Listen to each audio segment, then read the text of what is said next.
তোমাকে আমার ভারী ভালো লেগেছে। হ্যাঁ গো, তুমি কি এখানে থাকবে কয়েকদিন এখন? যদি না তোমরা তাড়িয়ে দাও।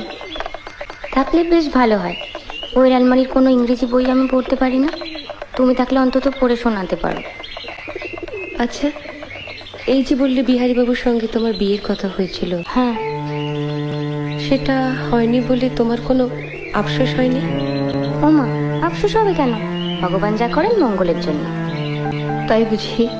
এই যে বছর না ঘুরতেই বিধবা হলাম, সেটাও মঙ্গলের জন্য? সত্যি।